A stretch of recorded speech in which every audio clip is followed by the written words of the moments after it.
We now set our sights on the Virginia Cavaliers for a Friday night matchup.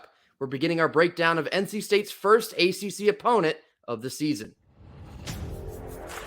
You are Locked On Wolfpack, your daily podcast on the NC State Wolfpack, part of the Locked On Podcast Network, your team every day.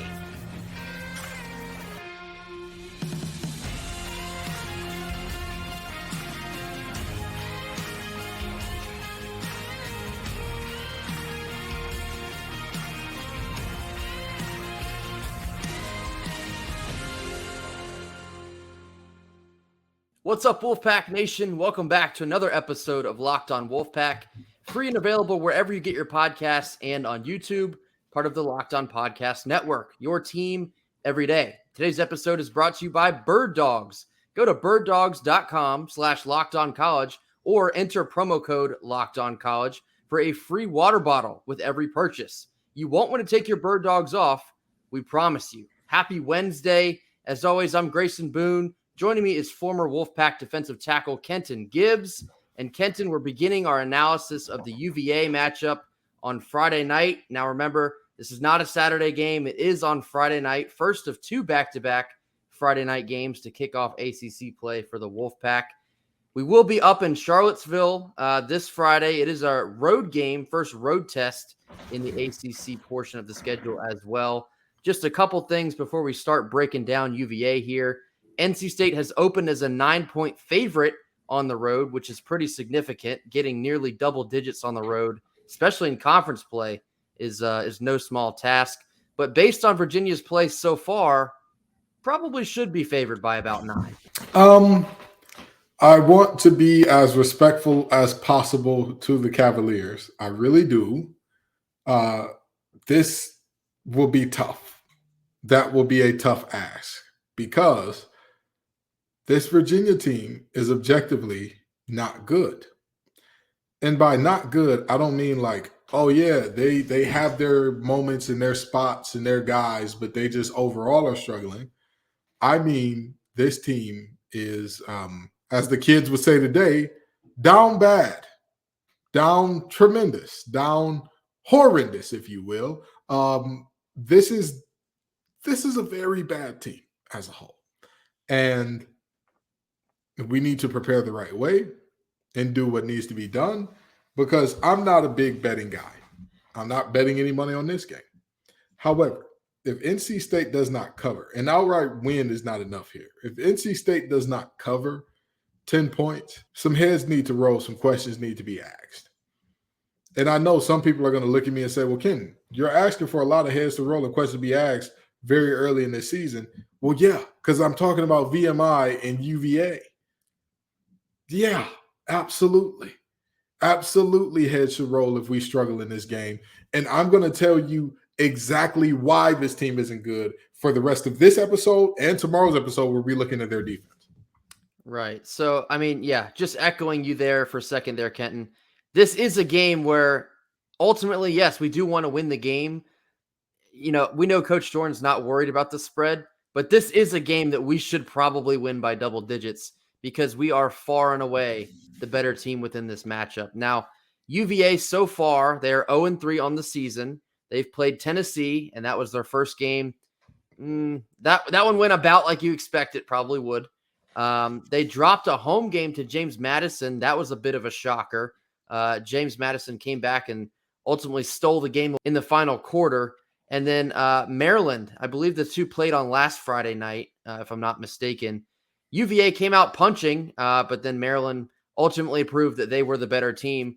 And I kind of feel like that Maryland game against UVA, it's probably going to look a lot like the NC State one this Friday will as well. I think UVA will come out with some fight.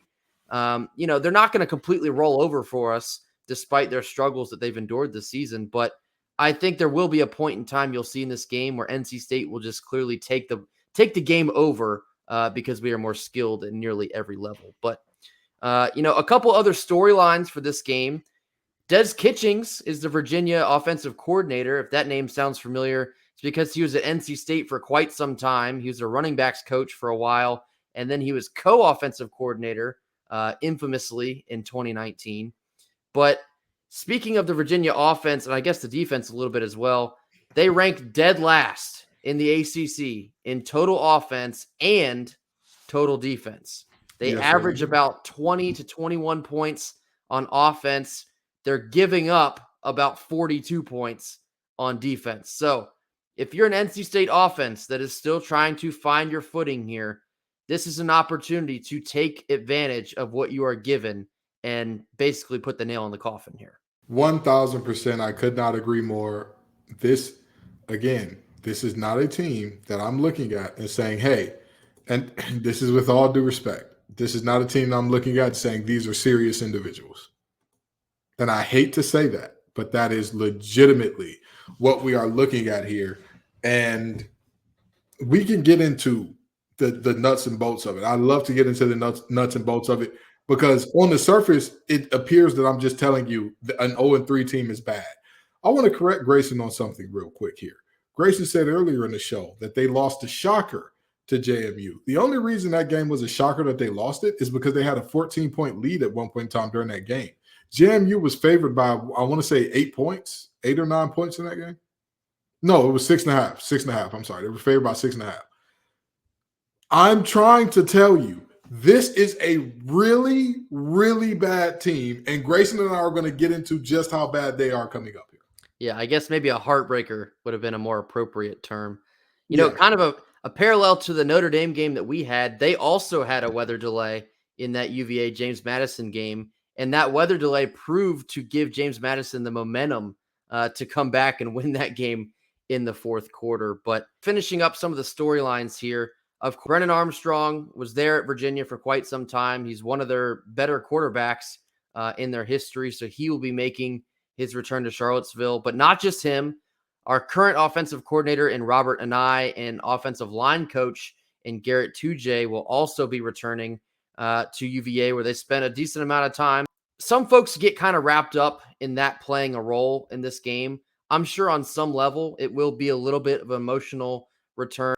They spent a lot of good years up at UVA, but also the tragedy that football team endured at the end of their season last year. Yeah. I'm sure it will be a bit of an emotional return, probably heavier feelings than a prototypical return to a school will be. But, you know, all the storylines aside here, I think it will be business as usual for Armstrong and I and Tujay. Either way you look at this, and we're going to get into the X's and O's. I promise you that. I promise you that. This cannot be a game in which we play around, we dilly-dally around, and our starters are having to play deep into the fourth quarter. That shouldn't be the case. And I know what y'all are thinking. Kenton, not only are you saying this about an FBS team, you're saying this about an in-conference foe. I know that. I do not say these things lightly. I don't. Did I say that, hey, against UConn, you know, that this is a terrible team? And that I constantly reiterated they got better as the year went on.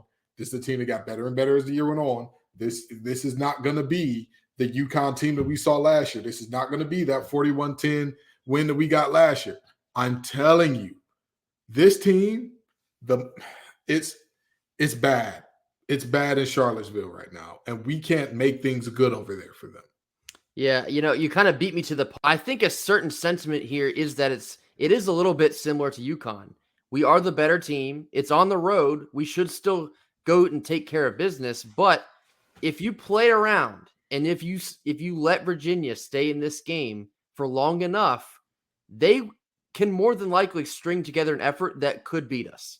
And that would be a doomsday scenario for Dave Doran and the Wolfpack here. So, yes, we have to go up there, much like UConn, take care of business, play NC State brand of football, and the rest will kind of take care of itself, I'd have to imagine. In just a moment, we'll be touching on the UVA quarterback situation as well as how they've fared through the air after a quick word from our sponsors. Our first sponsor today is Birddogs. Birddogs stretch khaki shorts are designed to fit slimmer through the thigh and leg, giving you a truly sculpted look. Birddog shorts do the exact same thing as the Lululemon fit, but it's just simply way better. They fit way better than regular shorts that are made of a stiff, restricting cotton. They fixed this issue by inventing cloud knit fabric that looks just like khaki but stretches so you get a much slimmer fit. Birddogs also uses an anti-stink wicking fabric that keeps you cool and dry all day long. They're functional for any occasion: golf, date night, evening workouts, at the pool, lounging, at work, you name it, Birddogs has you covered. So go to birddogs.com/lockedoncollege or enter promo code lockedoncollege at checkout for a free Birddogs water bottle with your order. That's birddogs.com/lockedoncollege for a free water bottle at checkout. You won't want to take your Birddogs off, we promise you. College football season is here, and this season, Locked On is kicking up our coverage with Locked On College Football Live every Friday. Locked On will go live from 11 a.m. to 1 p.m. Eastern on every Locked On College YouTube channel. College Football Kickoff Live will cover playoff implications, the conference rivalry games, and go in-depth like only Locked On can. This includes insight and analysis from our stable of Locked On College hosts covering their team every day. Find Locked On College Football Kickoff Live every Friday from 11 a.m. to 1 p.m. Eastern on any Locked On College YouTube channel. You won't want to miss it, especially because our very own Kenton Gibbs is a part of the national panel. So be sure to check that out every Friday from 11 a.m. to 1 p.m. Eastern. Now, touching on this UVA quarterback situation, of course, they've been having to play two different quarterbacks. Their starting quarterback was Tony Muskett. He went down to injury in their opener against Tennessee. So carrying the water for Virginia since then has been freshman, I believe he's true freshman, Anthony Calandria. Now, most of the country was kind of introduced to Anthony this past Friday as he had a couple solid drives there to start out the game against Maryland before things sort of fell apart for the Cavaliers. But I think it's an interesting conversation here because Muskett could return from injury to play NC State, or we could get more of Calandria, who not necessarily has been a hot hand, but potentially brings more to the table than Tony Muskett does. These two quarterbacks bring very different things. Muskett, your traditional drop back passer. And I said this, I believe I said this yesterday, or I may have said this on Locked On ACC and not here. Their situation mirrors NC State's in a lot of ways. You've got an older guy who transferred in, who is supposed to be the guy. You've got a younger guy that by the eye test and, by multiple people's feelings is probably the better of the two, has the higher ceiling of the two, but he's young and he's making mistakes. He's made a ton of mistakes. And I'm talking about Anthony Calandria here. That shows his youth a little bit. With Muskett, he's going to play safe. He's going to keep the ball out of harm's way. But this isn't the type of offense that you can get away with that on. You don't have the type of talent on the outside to say, hey, I'm going to lean on my guys on the outside and they're going to win this game for me. Malik Washington, Malachi Fields, J.R. Wilson, those guys are going to win this ball game for me because they're not. With all due respect to all of those guys, they're not those types of guys. That's just me being as generous as I can be in terms of who they are as players. So with that in mind, I'm looking at this quarterback situation and saying sometimes you have to prepare for two different quarterbacks because this one likes to do this, that one likes to do that. I would say at most know that Calandria is the runner, Muskett is the pocket passer, but I wouldn't say that there needs to be any additional preparation thrown in for either one of these guys. Yeah, I don't really feel like either one of them poses a great threat, and really not so much one over the other as well. But it's an interesting conversation for who Virginia features on the outside in their wide receiver group. NC State, of course, is hoping to get Aiden White back in the rotation this week. And, I mean, when you have an Aiden White on one side, Shaheem Battle on the other side, how bad can their quarterback situation really hurt us, I guess, is the question. I have all the confidence in the world that our secondary will be able to keep everything under control. Now, of course, the chunk plays have continued to plague us, so that will be something to keep on the bulletin board. But, I don't fear their quarterback situation. I don't fear their wide receiving situation, but it will come down to, I guess, a lot of the eye discipline that Coach Dorn has talked about these last couple weeks, nailing the assignments, correcting the coverage, limiting any to all chunk plays, and also creating turnovers, much like we spoke about yesterday. Turnovers, of course, Calandria has already thrown 4 interceptions. Small sample size, sure. But as a true freshman, it will be kind of imperative to force him into those bad decisions because he's shown that he will commit them when he's forced into them. Yes, and not only that, I know some people are going to look at this episode and say, why didn't you mention the tight ends? There have been 3 games so far this season, right? I want you to take a wild guess on how many receptions and yards the tight ends have. I'm going to give you 5 seconds here. All right. If you guessed 1 for 4 yards, you're the winner. That's it. Through the first 3 games, 1 reception for 4 yards out of the entire tight end room. So I'm trying to tell you as gently as I can, this team, there is not a single area that I look at them and say they're super good here. However, there are certain niche things that there's 2 really good things that they do offensively that are kind of situational, or not offensively. 2 things they do well as a team that are very situational, but when they do it extremely well. And we'll get to one of those in the second segment. So I'm sure you all can guess where that area is coming from. In just a minute here, we're going to be touching on the UVA offensive line as far as their running back situation and their run game after another quick word from our sponsors. Our second sponsor for today is Jase Medical. Everyone should be empowered to care for themselves and their loved ones during the unexpected. That's why Jase Medical offers the Jase Case. The Jase Case provides 5 life-saving antibiotics for emergency use and gives you peace of mind so that you are not just hoping you have access to medication in the middle of an emergency. Jase Medical makes sure you have the medication in hand. It's simple, and they handle everything from the online evaluation to licensed pharmacy medication delivery and ongoing consultation and care. So don't get caught unprepared. Save more than $360 by getting these life-saving antibiotics with Jase Medical. Plus, an additional $20 off using code LOCKEDON at checkout. That's jasemedical.com. JASEMEDICAL.com using the promo code LOCKEDON. LOCKEDON. All right, finishing up this Wednesday episode here, we're going to be talking about the Virginia offensive line and their run game thus far. Now, respectfully, we don't have much good news if you're a Virginia fan tuning into this portion here. Yeah. Virginia has gotten nearly nothing going on the ground so far this year. They're averaging about 1.9 yards a carry. But in addition to not being able to get any push in the run game, they've also given up 10 sacks. So even in pass protection, they have struggled mightily.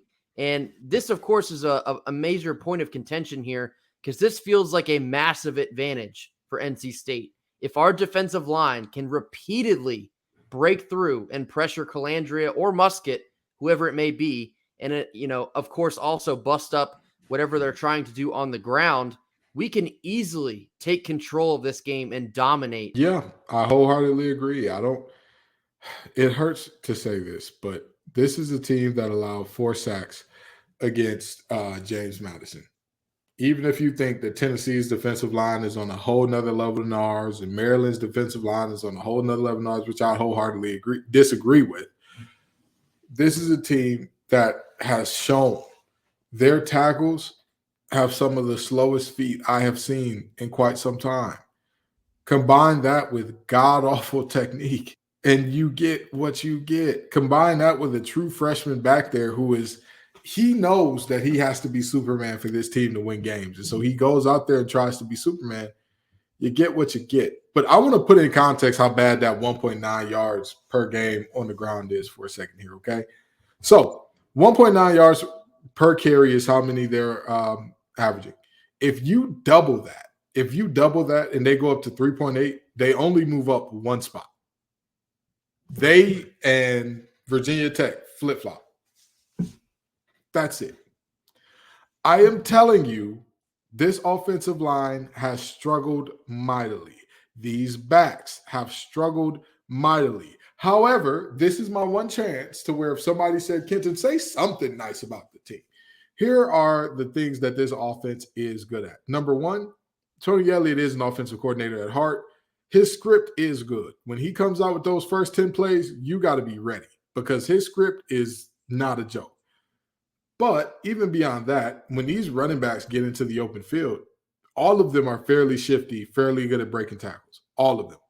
Kobe Pace, Clemson transfer. You got the former walk-on in Paris who has – that young man has been through a lot in terms of coming from walk-on status and working his way up the depth chart in terms of Paris Jones being a guy who, is now seeing a lot of touches. And Mike Hollins, one of the survivors of last year's shooting at UVA. That is a group. Again, all of them short, stop, when you get them in open field.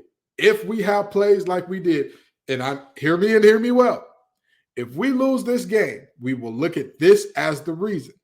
We were not gap disciplined, and we allowed these guys to get major, blow us out the water in terms of there were holes, and those backs were able to get to the second and third level untouched because that's where those backs are at their best. If you tell those backs create something out of nothing, they are not able to do that. They are not able to do that as a whole. But if you're saying, hey, we'll give you a clear run to the second level, can you break one tackle for us? Can you do something for me? Absolutely. Absolutely they can. So, that and obviously Calandria turning into a superstar. He shows at his best, at his highest clip, he can make most of the throws. He has wheels. He can do a lot. But if we allow these running backs to kind of go untouched like we did with Rosas and estimated times, it'll be a long day. It'll be a long Friday evening. Right. It would essentially take a very embarrassing effort to be beaten here on the ground by Virginia. And also, not being able to get any push against the Virginia offensive line. They have not shown the ability to be able to stop any of the three teams they've played so far. And I would probably put NC State ahead of two of those teams, maybe not Tennessee, but James Madison and Maryland. I would take NC State's pass rush, run defense any day over those two. So I'll take our pass rush over both. Our run defense over James Madison, not exactly sure. James Madison fun fact about James Madison from last year, the only team to stop the run better than them was some team called the Bulldogs out of Athens, Georgia. So, yeah, they are some animals against the run. Now, against the pass, I'll give you that one. I'll give you that one for sure. Yeah.